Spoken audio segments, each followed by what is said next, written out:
Bet. Start recording. Bet. Done.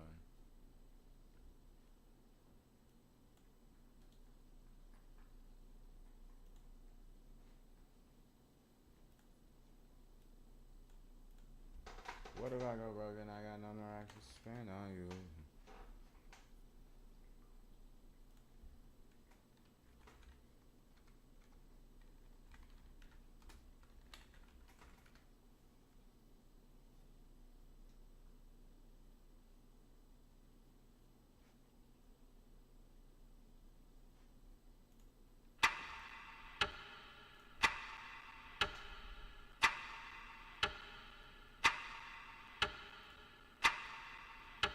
Marvel.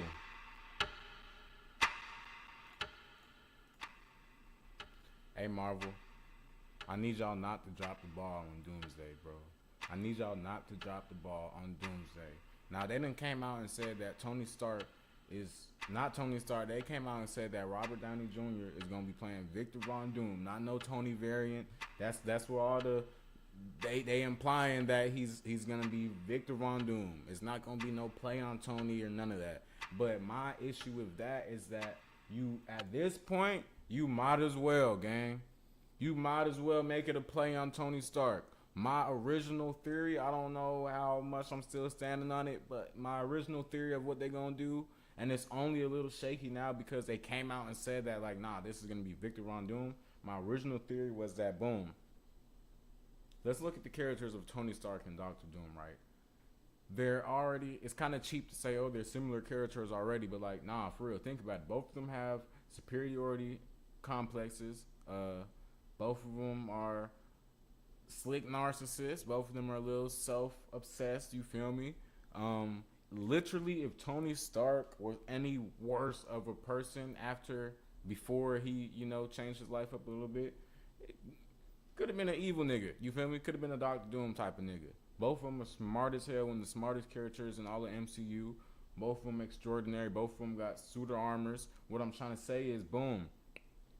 Let's just say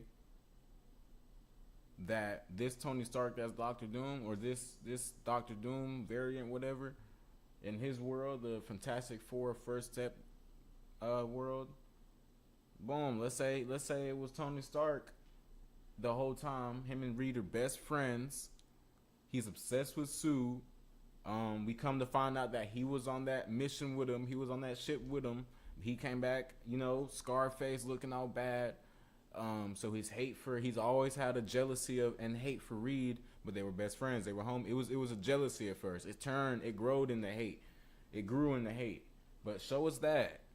You feel me? Instead of him being over Stark Industries, he's over he is over what Doom was over. Doom had his whole like companies and shit going on. He just eventually lost his job. He had bad business deals, so that kind of threw him out in the professional world. He became a laughingstock in the professional business world. You feel me? Goes over to Latveria, has a nation over there. You feel me? He's already Latverian, but he goes over there, becomes king over there, kind of like Tony with the whole put a suit around the armor situation. Doom has the same mindset, but in his own way. That's really what it is. The whole put a suit of armor around the world is literally what Doctor Doom's whole shit is about, except it's gonna be my suit. I'm gonna be the nigga calling the shots. I don't, Doctor Doom doesn't want to, he doesn't want the world to be destroyed. He doesn't want everybody to die.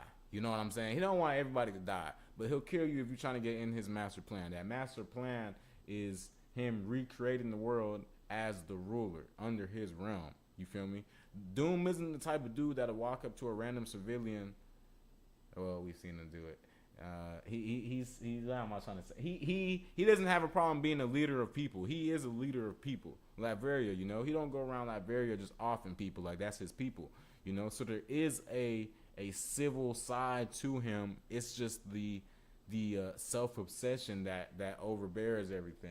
And I'm not saying this nigga ain't no like, feel me, like murderer, like you feel me? That's Doom.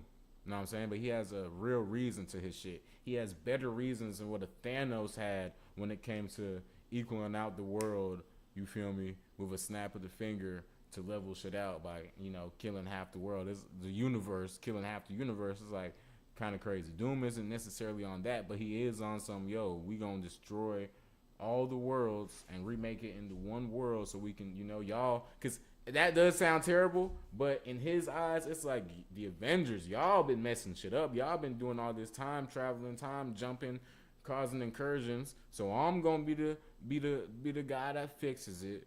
Except when this is all fixed, I'm gonna be recognized for it, and I'm gonna be the guy. That's his whole MO. You know, give that to Tony. Make it as if Tony Stark, you feel me, just went a few different directions in life. Know what I'm saying? If Tony Stark was a bad guy, he'd be very similar to a Doctor Doom anyways, to a Victor Von Doom anyways. You know what I mean? So I'm saying make it Tony Stark, but give him Victor Von Doom's background, Don't have him had a Howard Stark in his life. You know what I'm saying? Have him had his mom who died through a deal with Mephisto, or if you don't want to use Mephisto, we've seen Mephisto, so we can literally do a very comic accurate Doctor Doom storyline with this. The issue with my theory is that I'm advocating that it should be Tony Stark variant, basically Victor Von Doom. Maybe you can even do some funny shit where his middle name is Tony Victor Stark. I don't know, you know what I mean? And I know all that sounds kind of cheap and cheesy and shit, but it's like I wouldn't have this theory if Robert Downey Jr., who was playing Iron Man, wasn't playing Doctor Doom, bro. You know what I'm saying? So we got to make it make sense. Y'all might as well play around with it. You already been doing shit like that the whole multiverse saga. Just do it one last good time. Cause this is what I don't want. Don't tell me that it's a regular Victor Von Doom variant and he just so happens to look like Tony Stark, which we've seen before. We've seen in Deadpool and Wolverine that the Human Torch was in the movie looking like Chris Evans. They just, there's no correlation between him and Captain America. They just so happen to look alike, on some shit. I don't want to see that though, because then, because it's either they go that way or they go it's Victor Von Doom and he knows what Tony Stark meant to these people in this world, so he's gonna put that map. That doesn't even seem like it's gonna be the case. I feel like if they're saying that this is a regular Victor Von Doom, it's not no Tony tie-in or nothing, then you gotta just go the way that he just so happens to look like Tony Stark. But if he just so happens to look like Tony Stark, yeah, Doom at some point can figure that out, then try to play with it. But it's like, for the most part, he doesn't even know the impact of what his face means to them, to the 616 niggas. And the reason why I don't want to go down that route, because the biggest thing about the face reveal is going to be, that looks like Tony. Niggas is going to hold their punches. Doom is going to get the upper hand on them. They lose that little fight. They move on. They all regroup. Be like, damn, this nigga looks like Tony. I don't want to fight Tony, but it's like, hey, it's not Tony. We got to do it. They gonna fight him later on. A couple niggas is gonna keep holding punches back just because it looked like Tony, knowing damn well it ain't even Tony at all. Maybe Doom play with him like, it is Tony, but no, it's not. It's like, you know what I mean? That's the most that you could. That's the most you could do if you go that route, without him being an actual Tony variant. But then it's like, even if let's say you do go the Tony variant way, but his origin is a Victor Von Doom origin. So he's basically Victor Von Doom. It's just Tony Stark from that world. It sounds lazy, but I feel like I'd rather see that. In the same breath, I'm going to say that I definitely don't want them to disrespect the Victor Von Doom character by not really having him in it, or trying to say that he's this and that character. You know what I mean? Obviously, y'all can see I'm conflicted with how I'm trying to piece it together. But the major, it's not me, chat. It's not me fumbling right now. The major issue is that y'all brought Robert Downey Jr. back. Now, I trust in the Russo brothers. I do. I think they can make it work. I'm just saying it's a few ways you can go from making it cheesy and making it genius. It's going to be a thin line. Know what I'm saying? So Marvel, y'all got to pick y'all battle on that. You feel me? presentation is amazing. Boom. TV starts off with the obviously it's some niggas outside being oppressed. You know, it's what black news looked like in the 90s type And coming to look at that. That's a prison, chat. That's a prison. They planning on breaking in a prison and breaking Killmonger's mama out. Y'all don't even know that. Killmonger's mama was in prison on some Black Panther shit. And his daddy trying to break her out. Mind you, his dad from Wakanda. N'Jobu, he from Wakanda. He came down here on a mission, you feel me? But on this mission, he fell in love with Killmonger's mom, had a baby, stayed down there. I think they didn't really imply if he was moving, because Killmonger looked like, what, 7, 8 in this scene? They didn't imply if N'Jobu was coming back and forth type shit, but either way, you here longer than you should. Even if you're not here longer than you should be, because I don't know if he was moving back and forth or if he was there for some years. Either way, you forgetting the plot. You missing the whole plot. You done got yourself into some nigga shit. He got himself into some nigga shit. the west, come around the corner, land right here. Me and the twins pulling up right here. We're leaving this car behind, okay? We're coming. He senses that them niggas is at the door. Hold on, I know this feeling. Hide the straps. Hide the straps. Looking at his son outside playing b-ball. Yeah. Is it the feds? No. Banging on the door. Straps out. Check the door, who it is. Hold on. He know what These two Grace Jones looking chicks. They own Spears. Open it. You serious? They won't knock again. Nah, they gonna keep it down. Ain't no vampires. We walking in. We ain't gotta ask. We ain't gotta ask.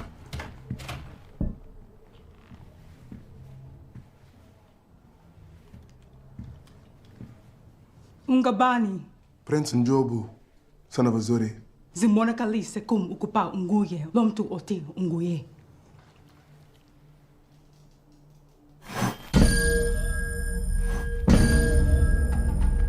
Kumkani. Leave us. This is James. Leave us. I trust him with my life. He stays. With your permission, King Trust him with T'Chaka. my life. As you wish. At ease. He thought he met a brother downtown in Oakland, thinking that's his. Nah, he ain't your homeboy. Sondela mdagamam. Fake Let me smiling see at how him. you are holding up. Fake smiling. Let me see how you're holding up. Looking around like, okay, it's not Wakanda, but it's alright. You look strong. Glory to Vasta. I'm in good health. Okay, so he probably ain't seen him in some time. How was home? Not good.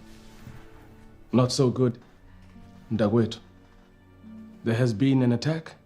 This man, Ulysses Claw, stole a quarter ton of vibranium from us and triggered a bomb at the border to escape. Many lives were lost. He knew where we hid the vibranium and how to strike. This nigga was, bro, Killmonger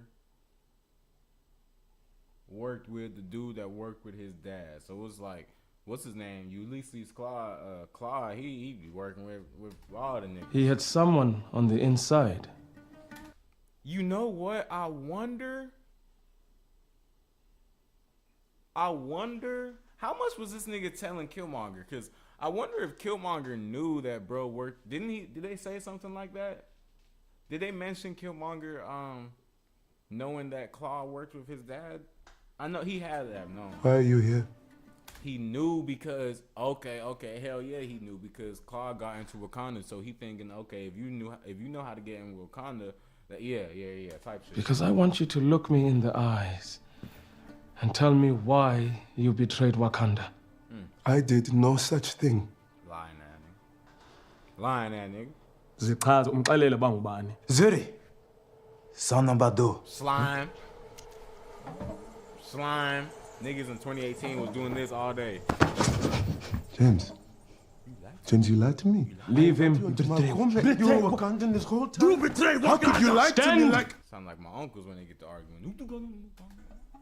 Down.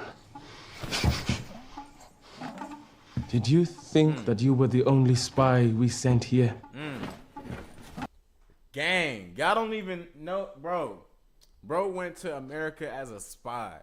The friend that he met over there was a spy on him because they must have been got word that hey, he acting real suspect in America right now. We got it. Like, what is he doing over there?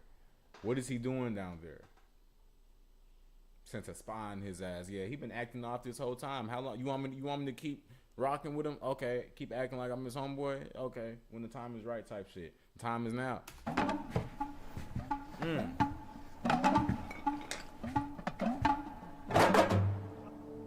You knew where that shit was. I observed for as long as I could. Their leaders have been assassinated. Communities flooded with drugs and weapons. They are overly policed and incarcerated. Bro, this nigga came down to America as an African. Because a lot of this is going to get deep, chat. It's going to get deep. I'm Nigerian too, so I know what I'm talking about. The disdain between... This movie gets deeper every time you watch it. The disdain between Africans and African Americans, you feel me? It's terrible. A lot of because there's negatives on both sides. Africans be tripping, Black Americans be tripping on each other type shit. But he came to America. He came to the hood as a dude from Africa.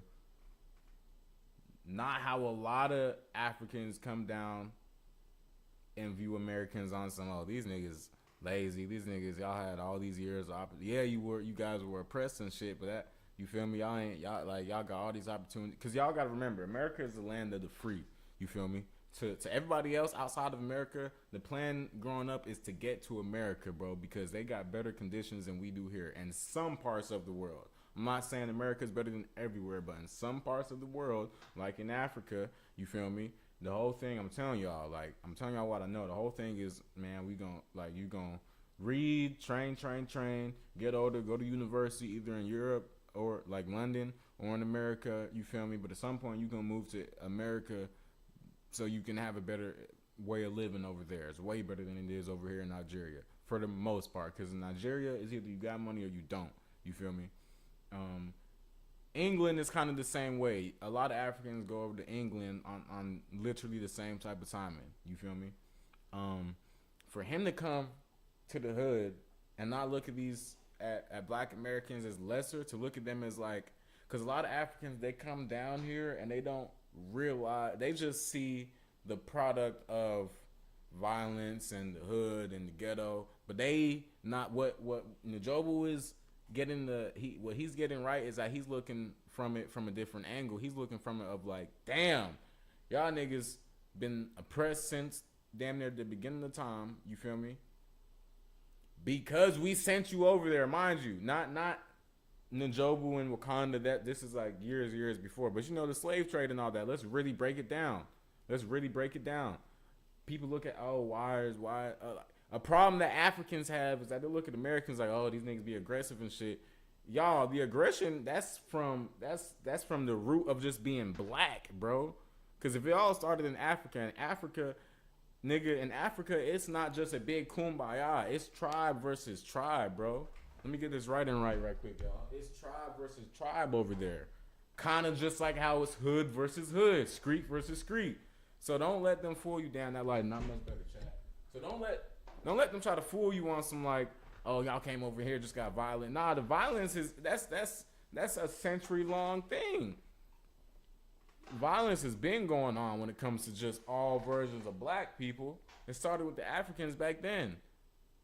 Africans sold. Now, this is the thing, though. It's always been a sense of loyalty because, boom, one African tribe will get into a war with another African tribe. They'll have prisoners. And them the niggas that's getting sent off on the slave trade type shit. So it's not like it was one big oppressed group that got sent out on the slave trades. Nah, it was like it was a bunch of different Africans, you know, from wars that were in Africa. You know what I mean? Extremely similar to how it is now when you look at black people from the hood and the ghetto and shit like that killing each other off. That's been going on since before niggas was even on boats. So for Njobu to come down and look at it from the point of view of, damn, they kind of set y'all up like y'all was slaves, and then niggas got free, but y'all are free in a world that hates you. Yeah, these white folks let y'all be free, but they also, as free men, limited so much. Y'all can't use these bathrooms. Y'all gotta sit in the back of the bus. Police damn near kill you, nothing happened. White man from down the street damn near kill you with a police watching, nothing happened. Shit like that. Niggas is getting hosed, shit thrown at them, lynched, all that stuff, bro.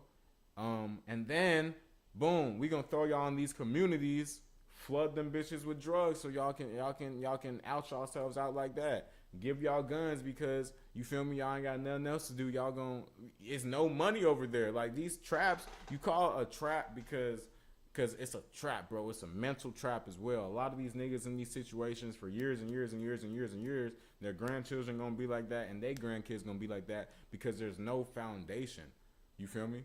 We coming from this terrible complex that's a project now with nothing but guns and drugs.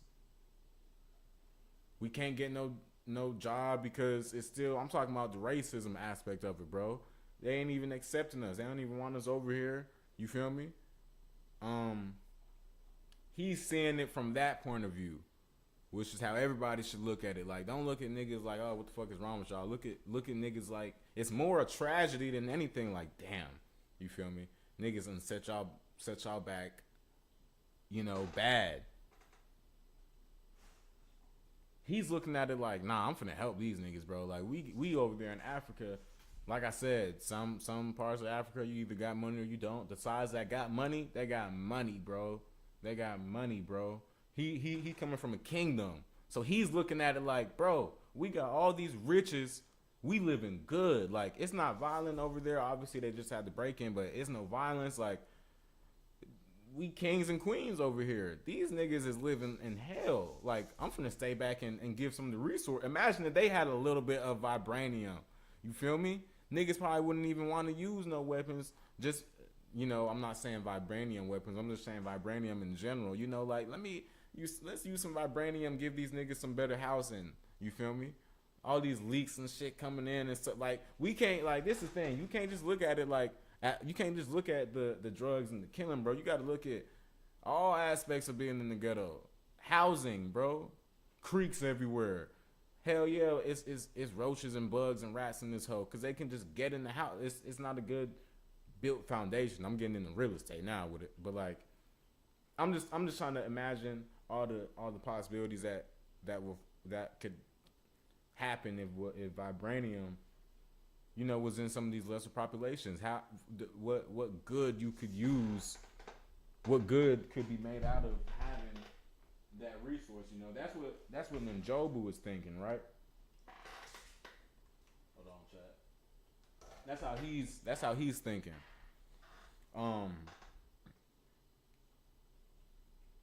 The king, T'Challa Daddy, kind of being stuck up and stubborn, kind of like these other Africans can be sometimes. Like, nigga, nah, these niggas like he never had a true opinion on how he feel about Black Americans, but it's like you don't care that much not to help. You feel me? You can't think that much of him if you are hearing what bro is saying and you ignoring it. Yeah, he disrespected Wakanda and the loyalty. I understand that, but All over the planet, our people suffer because they don't have the tools to fight back. With vibranium weapons, they could overthrow every country and Wakanda could rule them all the right way. so he was kind of trying to be on some, nah, nigga, we gotta help these niggas out so we can, like, you know, we give them some Wakanda. It'd be the what? Every black nigga in America would be a king if we gave him some Wakanda. That's how he coming. Even if by any means necessary. You feel me? Once again, he's from Wakanda. white people, he don't really think much of them. Like, I'm not saying it like that, but I'm saying it from an aspect of like, no matter what, he choosing what look like he choosing his people over anybody. You know what I'm saying? And in his eyes, his people is whoever look like him. Black folks. In his eyes, it's whoever look like him, bro. My bad, chat. I'm trying to fix this lighting. Like, lighting is terrible. Let me turn this on. You know what I'm saying? In his eyes, my people is black people, which is the same mindset that his son adopted. You return home at once, or you will face the council and inform them of your crimes. He drew his weapon on me.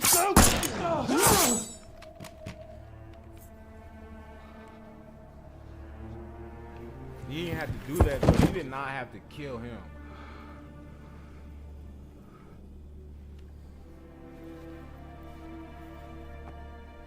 Your father killed his own brother to save my life. Speak nothing of this. Bro. That scene, that Black Panther it do get the appreciation it deserves, but it's really one of the best movies of all time. Just because of the history, bro. It's the history, like. Think about it like this, chat. Hold on, let me collect my thoughts. Think about it like this.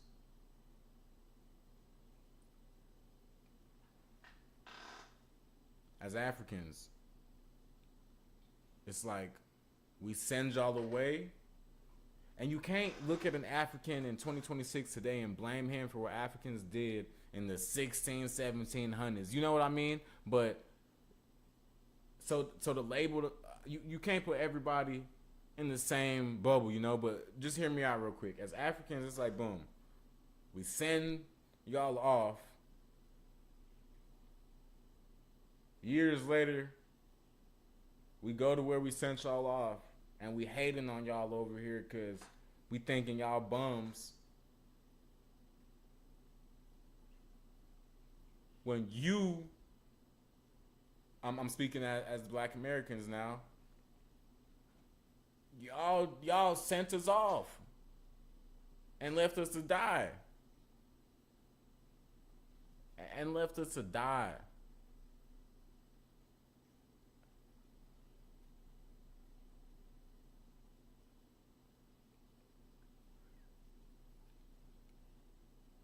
I'm the king of Wakanda. I sent my brother out on a mission. You go over there. You're in these bum situations. You in the ghetto. You in these terrible living. You observing the black life in America. Mind you, that's the 90s. I believe that was the 90s. That flashback, that scene.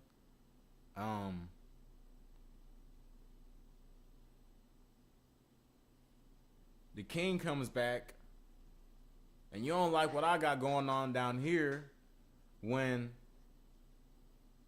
you sent me off over here in the first place. And I just didn't keep my eyes closed. I observed everything. You know what I'm saying? Like, nah, better example, chat. Better example. As Africans, we send you off. Years later, we come face to face. Africans come back to America, and they hate the niggas that's already here, because it's like, oh, y'all bums, y'all wasting y'all's time, y'all. You know what I'm saying? You don't know the opportunities that y'all have in front of yourselves, so they hating. When Killmonger came back to Wakanda, they wasn't rocking with him.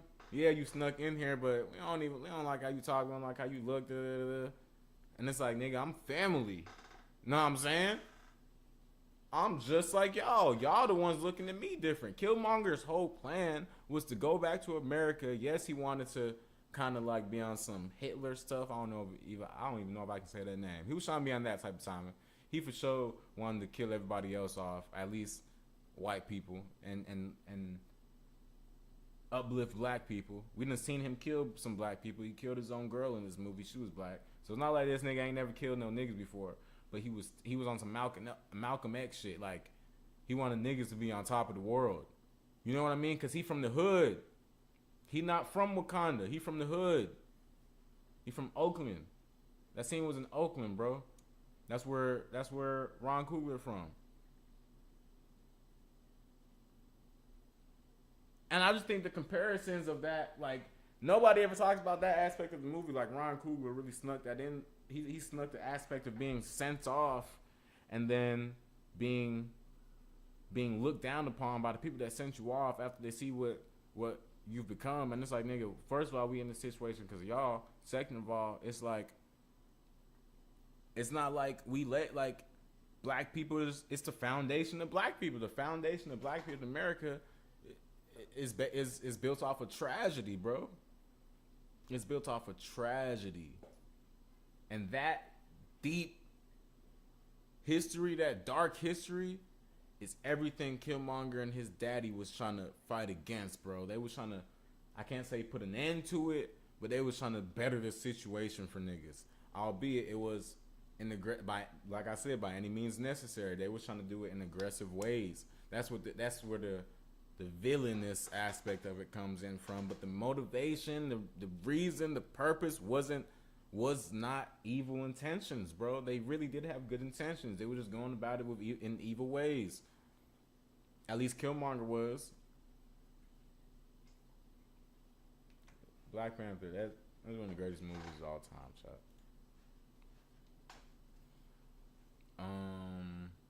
Let's keep it rolling. Let's keep it rolling.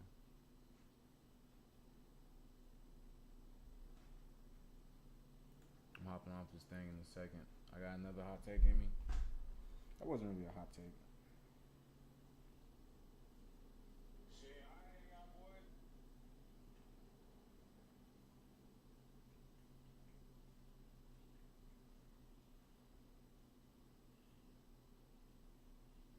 I'm gonna say something about Drizzy.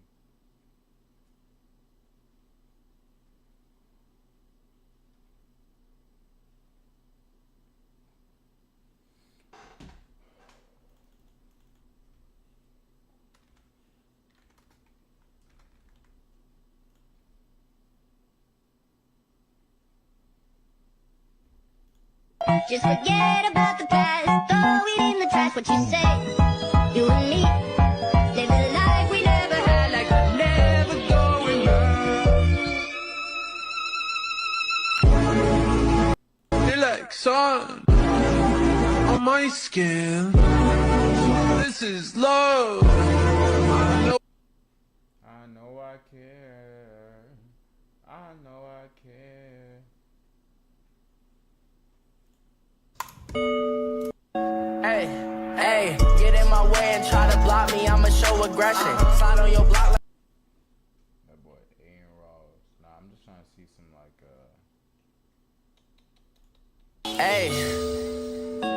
Hey, hey, get in my way and try to block me, I'ma show aggression. Slide on your block like Danny Glover with a lethal weapon. I fucked your thought, she gave me top, I guess that's my confession. Got no regrets, I made mistakes, but I learned from my lessons.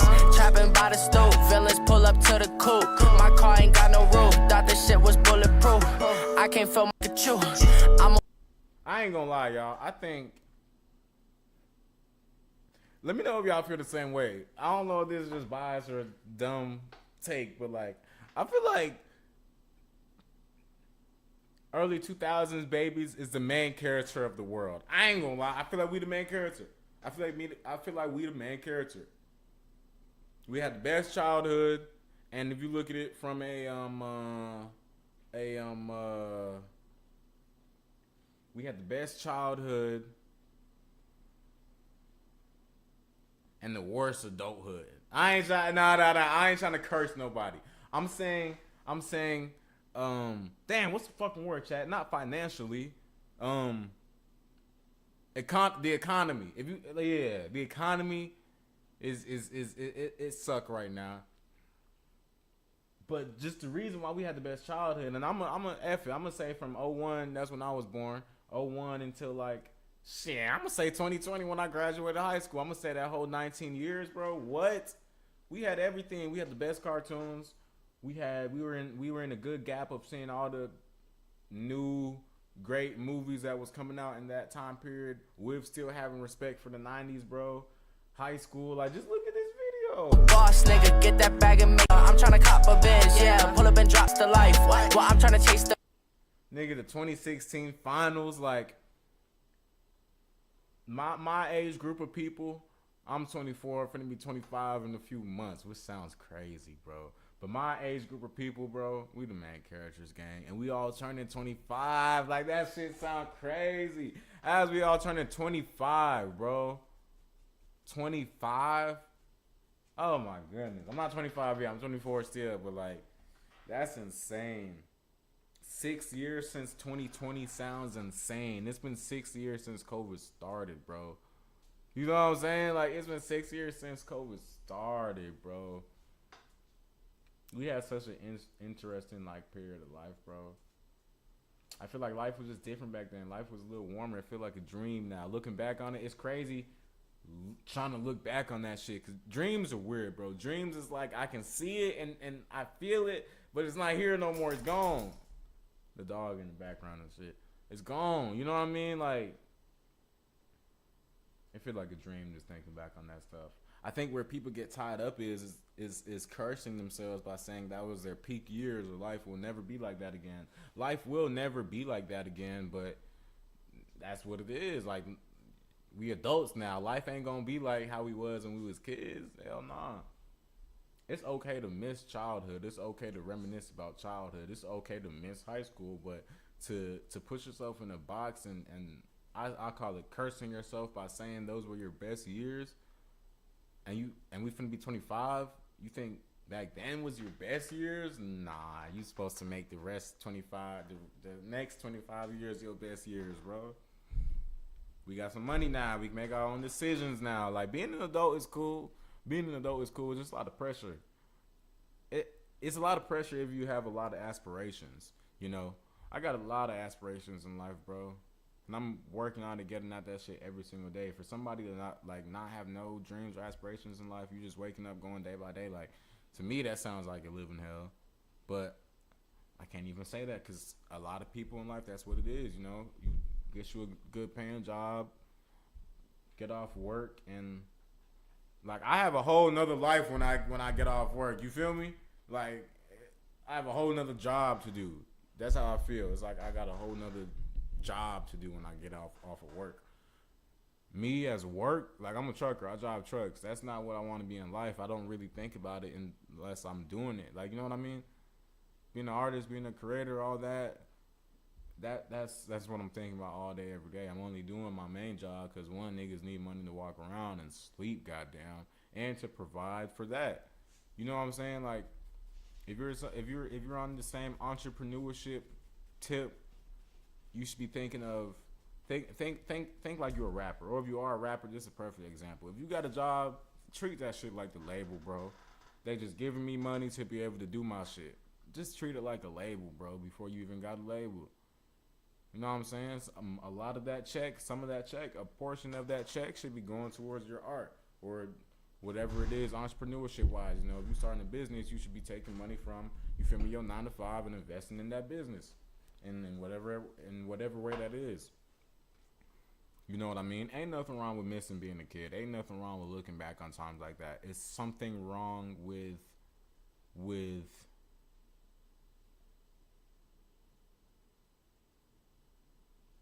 desiring. I don't think it's anything wrong with looking back on your childhood or reminiscing or even missing your childhood. It's something wrong with desiring to have that life back.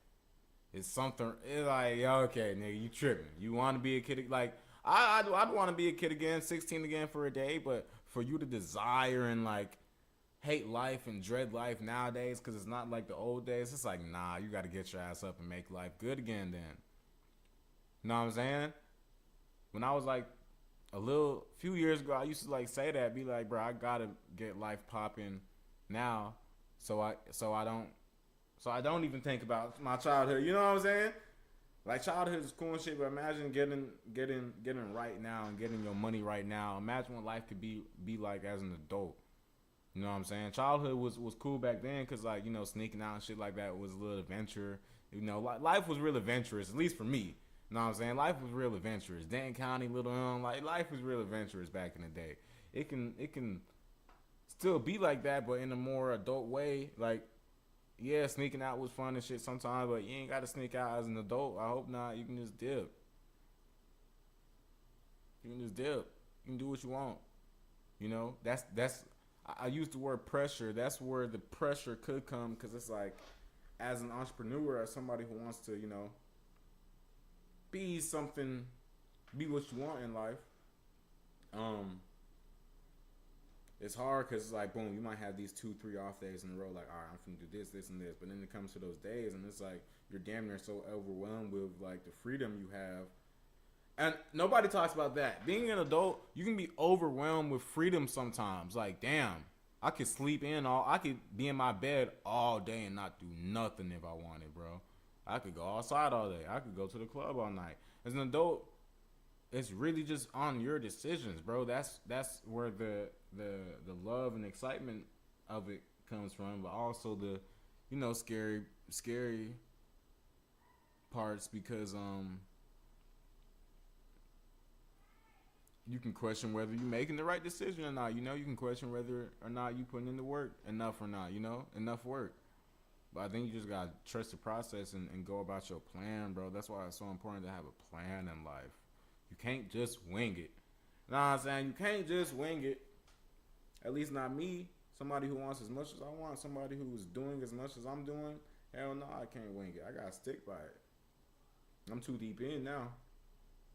I quit all my aspirations, all my dreams, all my everything I want to happen in life. If I were to quit all that, I would just be working, bro. I would just be working. I wouldn't be on stream right now. You feel me? I wouldn't be auditioning for shit. I wouldn't be editing videos. You feel me? I wouldn't be booking shit. I wouldn't be waiting on that, hey, you just got casted in this commercial. I wouldn't be none of that, bro. I'd just be working. Coming back. Life could still be cool. Honestly, bro, this is a crazy thing about it. For us entrepreneurs and shit like that, life would be a whole lot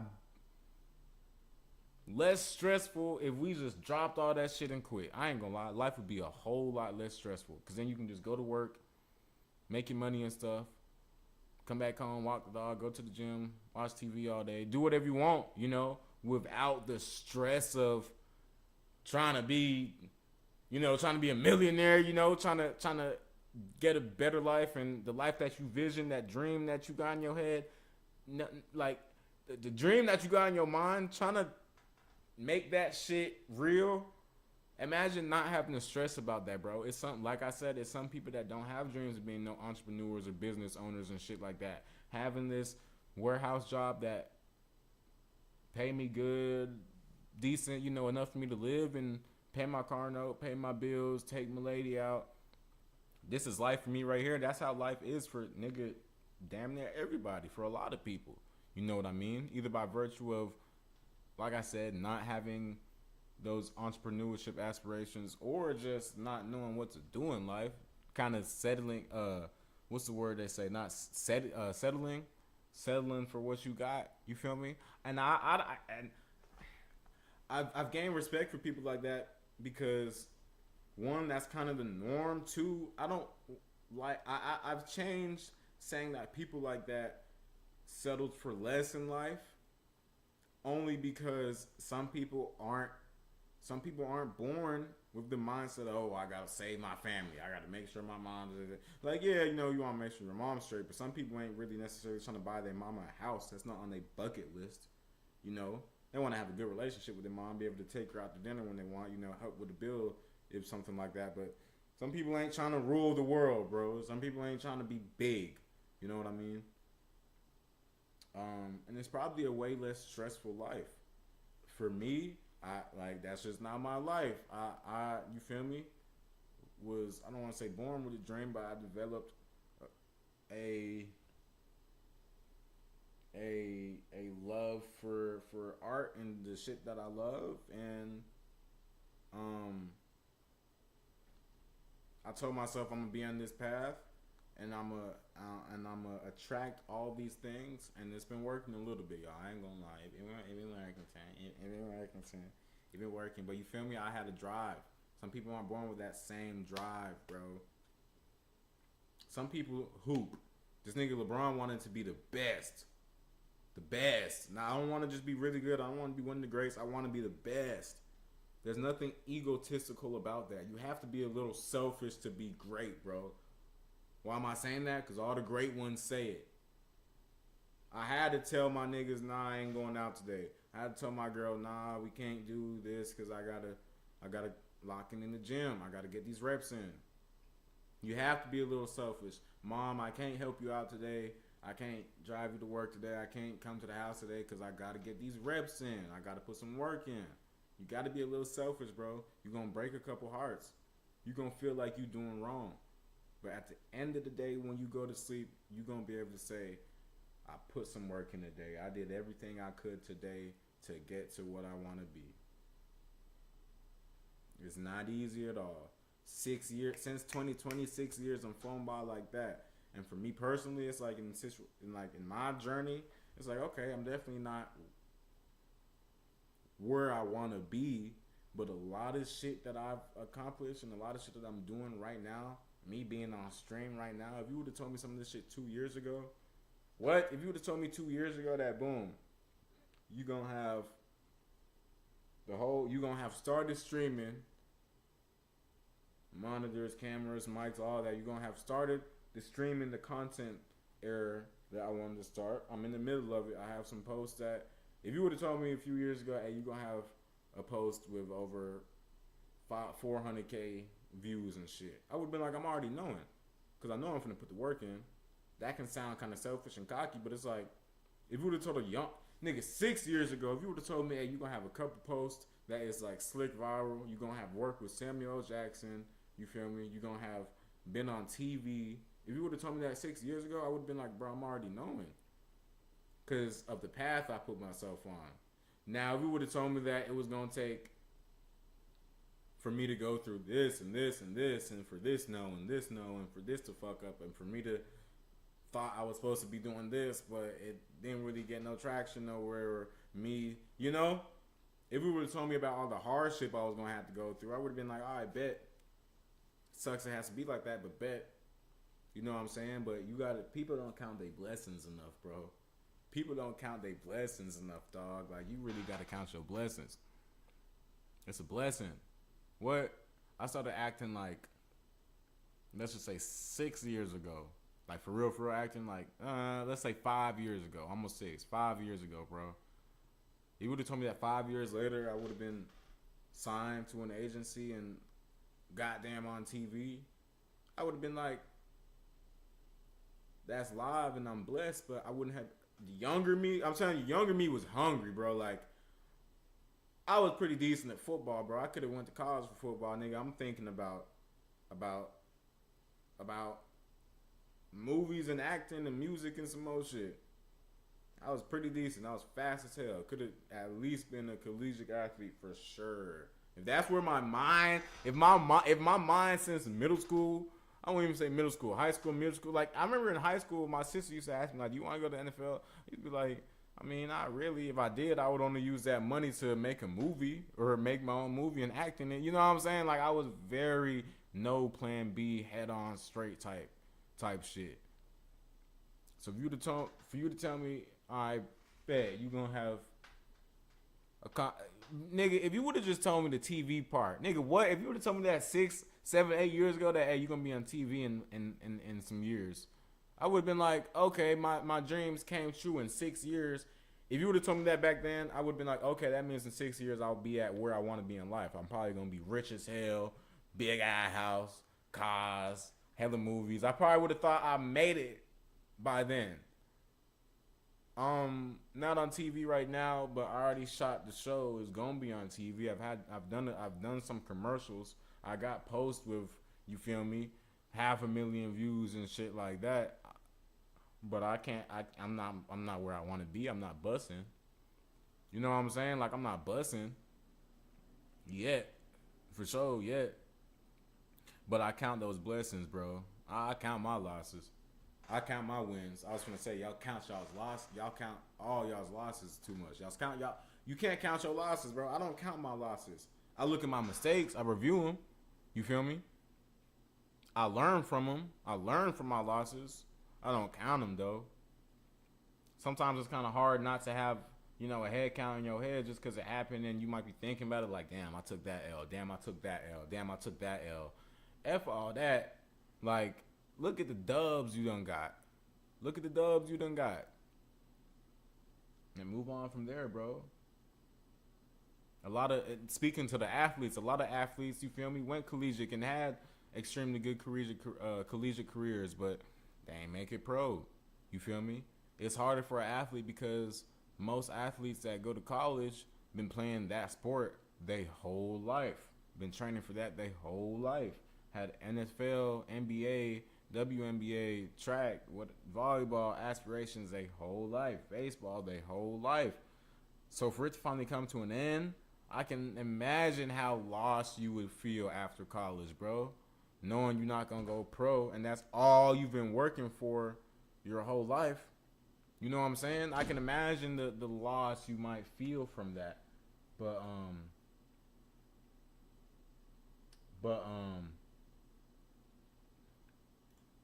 you got to talk to God. You got to regroup.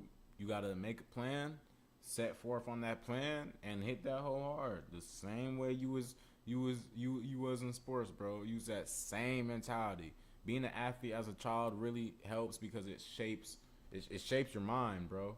It shapes it shapes a person's mind. Being an athlete, you don't got issues. You don't got issues going to work early like some of these other folks do. You know what I mean? You don't got issues with that because you've been doing it your whole life. College, you was probably waking up 5, 6 a.m. just to get to practice. And if you were late, you had to run like 10 gassers. You feel me? So them telling you to go to work and be here at 8 o'clock or else that's a referral or something. Oh, what? You're going to be there 7:55. That's a blessing of being an athlete. Just work on that pivot, bro. Just work on that pivot. You making it to college, look, like I said, count the dubs. You might be looking at it like, damn, I'm not going pro. That's an L. You made it collegiate. That's a dub. Look at the dubs. Look at the dubs. That right there lets you know that, bro, I can accomplish shit. It's not like I've never, as an athlete who didn't go pro, it's not like you never have accomplished shit in your life before. You know what I mean? You know you can. You was the best player in college, best player in high school, all these awards, probably won state and all that shit. Yeah, that's what can make it hurt more because it's like you felt like you were so good, so you should have made it, but you didn't. So unless that's still your plan to somehow get in the groove with that, look at the fact that you were able to accomplish so much in your life already, bro. Already. You wanted to be the best high school. You wanted to be the best college. You wanted to have these stats, that, all that. And you did that. Yeah, you didn't make the major big goal, but the accomplishments alone should let you know that I can win. You know, I can win at something. I can set out a plan to do something and win. I've done it before. Look at it like that. Don't count the loss of not getting the big one. Count the dubs. Count the dubs. You know what I mean? Straight like that, bro. Straight like that.